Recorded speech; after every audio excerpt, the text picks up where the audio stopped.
Ladies and gentlemen, guys and girls, my name is Raven and welcome back to my channel. Now last night there was another Warriors Den live stream, and of course it was a big Gamescom reveal type thing where they were going to show us a whole bunch of really cool stuff. They hyped it up. They said it was going to be as big as the E3 reveal, so I was super excited to see what they showed. Now, I was a little bit disappointed, but not their fault, sort of their fault. Okay, I wasn't disappointed in what they actually showed for the big Gamescom reveal. Okay, what I was disappointed in was the fact that what they showed for the entire stream, we had already seen it all because they had already leaked it all, sent it out to people for everyone to see, you know, put it out in the world themselves. So, let me explain this, okay? So, the Warriors Den live stream was pre-recorded last week, okay? So, they were sort of doing this whole future thing. First thing they wanted to announce was this really big, excited, they were all like, yeah, we're finally able to show this, we're able to finally get this out to you all, and we're going to be showing the Jiang Jun, okay, and the Nuxia gameplay footage.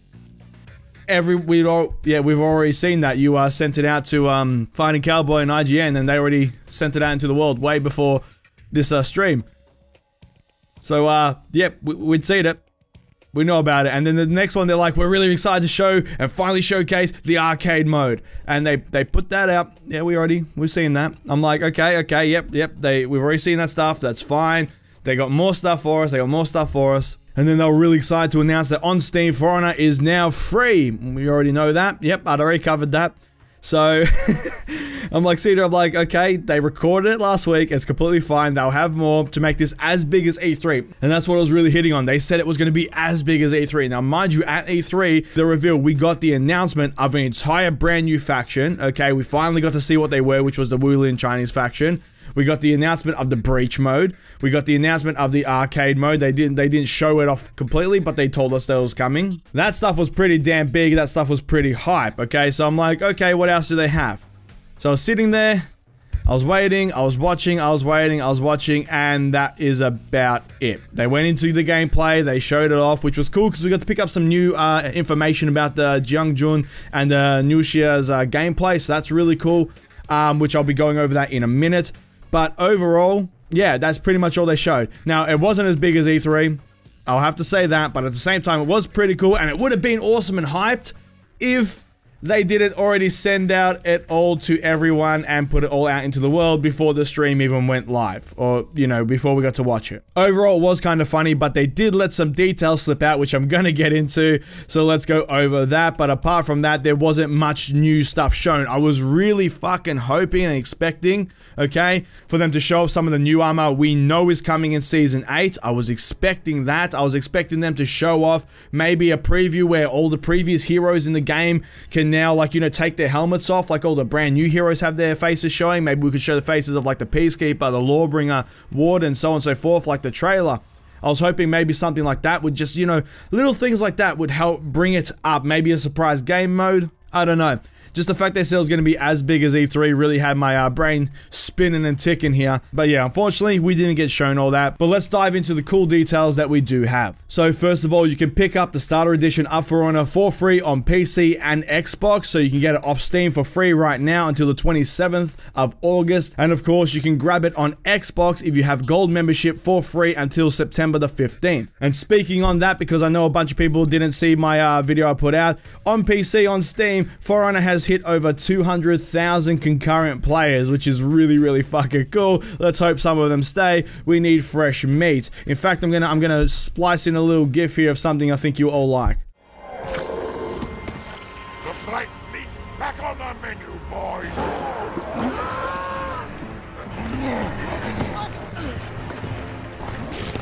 Meat's back on the menu, boys. But in all seriousness, please be kind to the brand new people joining the game. We don't want them to leave instantly. Let them win a few, let them get a few hits in, and don't just crush them into the ground. Be gentle, teach them how to play the game, so on and so forth, or direct them to, like, you know, my channel, other channels that do guides. Just try and help them out We want them to stay. We don't want to just bury them in the ground so they leave, okay? Next thing to recap is the fact that you can now pre-order Marching Fire, okay? So you can get the X-Pack. Now, I'm going to go ahead. I'm going to explain this as simple as I can because I've seen a lot of confusion once again with how this works. And if you need more clarification, I put out a full video on it as well, which you can check out. Same with basically the gameplay and all this other stuff as well. I'll link all that down below. So you can pre-order the Marching Fire X-Pack on PC, you can do it on Steam, Sony and Xbox stores will be coming up soon, they said. They just need to wait for them to update and verify. I saw someone saying in my comment section that PS4 is up already or something. Just double check that, and if it's not up yet, it will be up. The X-Pack is going to cost $30, so here in Australia it's 45 bucks, so convert that to whatever currency you have. When you pre-order, you'll get an elite outfit, which is pretty cool for all the Wuling heroes. That is nice. And one thing I need to stress, if you have the gold edition of For Honor, or if you have the season pass, it does not carry across to the brand new heroes and the Wuling faction and the Marching Fire X-Pack, okay? It does not carry across. That season pass only works for the first year's worth of heroes. So you get the 6 heroes that came out in the first year, and then that's it. It does not carry across. On October 16th, the Marching Fire X-Pack will launch, okay? People who've pre-purchased it will get 2 weeks of early access to the heroes, starting from the 16th, 2 weeks forward, okay? So you get 2 weeks from the 16th. Then after that 2-week period of people playing it exclusively, if they brought the X-Pack, everyone else will then get to purchase the heroes, so the Wuling heroes, for 15,000 steel, and then you can play them as you wish. Now, there is the arcade mode that's coming as well, but that is exclusive to the Marching Fire X-Pack. So if you want to play the Endless PvE arcade mode, you will need to buy the X-Pack. But if you have a friend who has brought the X-Pack and you haven't brought the X-Pack, what you can do is you can be invited to play the arcade mode with your friend. So you can play it with them, but keep in mind that, once again, as soon as you're not playing with him, you won't be able to play it again. You need to have a friend playing with you in order to play it. Either that or you have to buy it. And then, of course, with the Marching Fire X-Pack, there is a bunch of free stuff that's coming, like the graphical updates. Okay, you get some backstories, personalities, that sort of stuff. Some voice lines that are new, so there were new voice lines, which is really cool. You also get the revamped gear system that I talked about in a previous video. You can check out on my channel. You also get a brand new map and all that sort of stuff. So it's really, you are getting a bunch of free stuff with the Marching Fire X-Pack. The only thing that you're getting that is not 100% free is the arcade mode. Everything else is pretty much free, and the heroes you can buy for 15k steel, which you can earn in game, so technically free. Now, I'm hoping that that clears everything up and that everyone gets all the information needed there, because that is how everything is working come October 16th when the Marching Fire X-Pack drops. And keep in mind, like I said, you can pre-order it right now, and it's $30 converted to whatever currency you're at. Where my personal take on it, I said this in my previous video where I talked about this, I have not spent a single cent on this game since I brought it for $120 because I brought the gold edition and it's expensive here in Australia. But since I brought the game, I've not spent a single cent on this game. So dropping 45 bucks over a year and a half later, I'm completely fine with that. And to get the early access to the heroes and the arcade mode and everything, I want that, so I'm fine with spending a little bit of money for it. Plus, it helps the devs out and it gives us more content in the future. And the devs as a whole, they haven't been, this is one of the only games, I've said this from the start, even though I've had lots of gripes with the game in the past, I've said from the start that I really appreciate the structure that the devs go for when it comes to their payment structure model type thing. They're not constantly gouging you, trying to get you to spend money. Yes, they want you to spend money on steel packs and stuff, but you don't have to. I'm living proof right here. I have fucking 100k steel banked up. I have 99 crates banked up. And I haven't spent a single cent on this thing, and I can get whatever I want. I like the fact that they put out a bunch of free content, and if they want to drop something like this, which is 4 brand new heroes, which is awesome, as well as, like, you know, a brand new mode, and if they want to do another season pass in the future, which gives me a year's worth of content for like 40, 50 bucks, I'm fine with that. But that is just me personally. I know some other people will have a different opinion on that, and that's completely fine. Let me know down below in the comment section if you're fine with it. If you're not, we'd love to hear from you guys. Now let's go over some of the other little details, okay? So we got to see the arcade mode, which is really, really cool. I do like it. Now the arcade mode has 5 different difficulties, okay? And it's all gear dependent, which is really cool. Everything you get in the arcade mode transfers across to multiplayer, which is also really cool. One thing I know that's going to really piss off some people is the fact that the arcade mode is 100% exclusive to the Marching Fire X-Pack. So you need to buy it in order to play it and or play with a friend, which is cool. But let's just go with the fact that, you know, you're not always going to have your friend sitting there allowing you to play the mode. So you're going to have to basically buy the thing in order to play it consistently by yourself. Now in the arcade mode, not only is there a chance to get rewards and stuff, but there is a chance to get unique cosmetic rewards in the arcade mode. Now that right there is like the tournament and everything. So, you know, tournament mode with the ornaments and that, but everyone can play the tournament mode. Unless you buy this X-Pack, you can't play the arcade mode consistently, and that means there's a whole bunch of cosmetics there that are locked behind the arcade mode, which personally I think is really shitty. I do like the fact that there's cosmetics there, because once again, I'm going to be buying it, so I'm fucking happy, but I know people are going to be really salty about that, and rightfully so. So that's something to keep in mind. And also keep in mind that if you see a bunch of people rocking around with cosmetics that you can't get, it's probably because you haven't brought the X-Pack and they are getting it from the arcade mode. But some cool things with the arcade mode is the fact that when it's all random, so who you're gonna verse, even if you play the same level, whatever, you verse a guy, say there's a raider there and there's a giant pit of fire, alright? The next time you load up that same thing, there might be, the raider might be gone, there might be a berserker and a warlord, and the pit of fire might be replaced by a spike trap or something. So it's all very randomly generated, which is really cool, helps keep that endless feel to it. And because there's 5 difficulties and the bots get pretty damn hard, there will be footage in the background so you can see it, but the bots get pretty hard. There's a whole bunch of affixes that you can sort of have on you, like you're taking more damage, you can't parry, you do extra damage, you set people on fire, so on and so forth. The bots get them too. So it's really, really nice to see that there's going to be a lot of variety in it, and it's going to take a while to really just plow through everything, which is good to see. And Mr. Pope himself, he dropped some hints that we will basically all but confirm be getting brand new armor in Season 8, which I'm really, really happy about. I guessed that as well, and it makes logical sense that we'll be getting that armor in Season 8 because they need something to really hype that shit up. So everyone's going to be rejoicing when that drops. And we also got a brand new start screen sort of thing. So when you first log into the game, you got your multiplayer menu sort of thing there.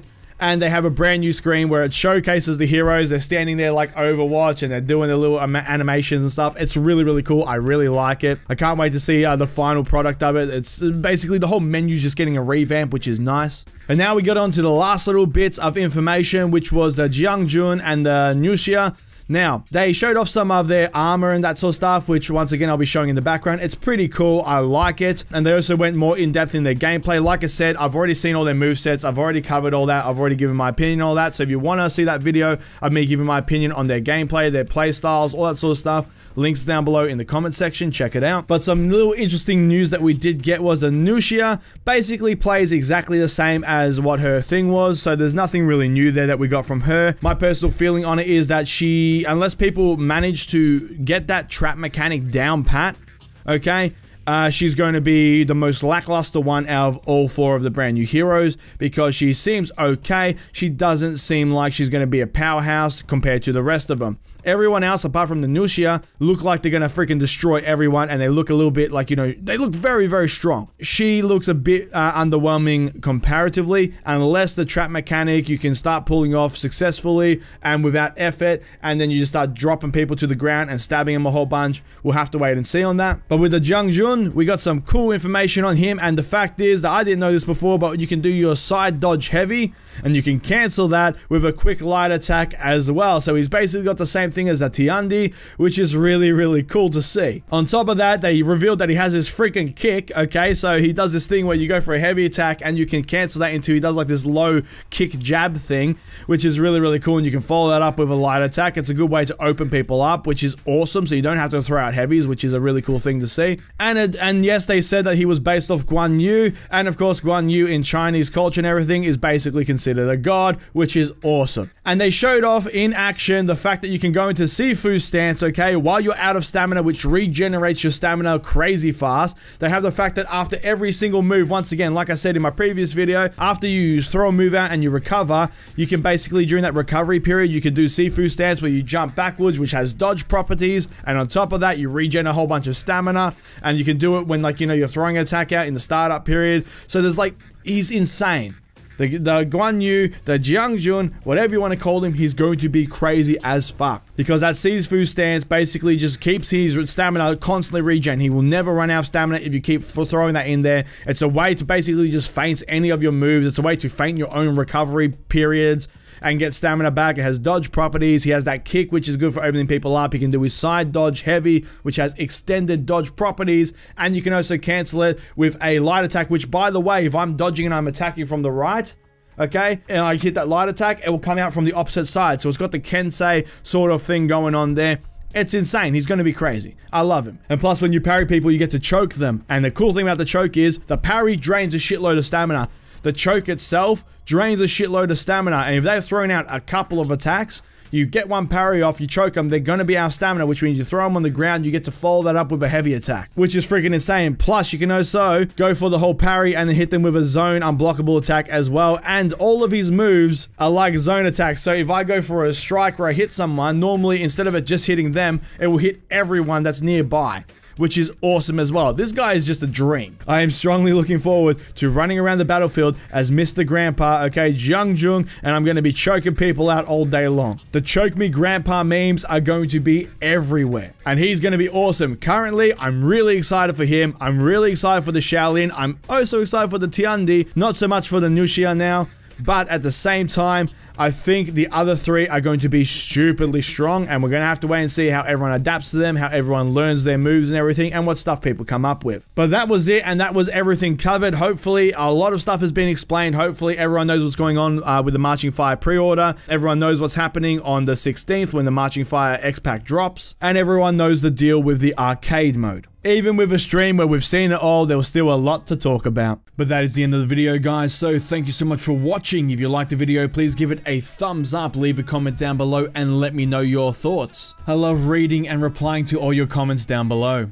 And feel free to check out my Discord and Twitter. There is a link down below in the description box for both of those as well. The Discord is a great way for me to talk to you guys outside the YouTube comments section. And of course, the Twitter is a great way for you guys to get a notification whenever a video is being uploaded, because YouTube is a bit weird sometimes. And if you like this video and you like what I'm doing here on the channel and you want to support the channel further, feel free to check out my Patreon. There'll be a link down below in the description box, and a link will pop up at the end of the video. And if you choose to donate, it is greatly appreciated. And a big shout out to my current patrons whose names you've been seeing in the background. Just wanted to say thank you for your support. It really does mean a lot. And please share this video around, it does help me out a fuck ton. And if you want to see more videos from me, please hit the subscribe button. I shall see you all in the next video. Have a good one, guys.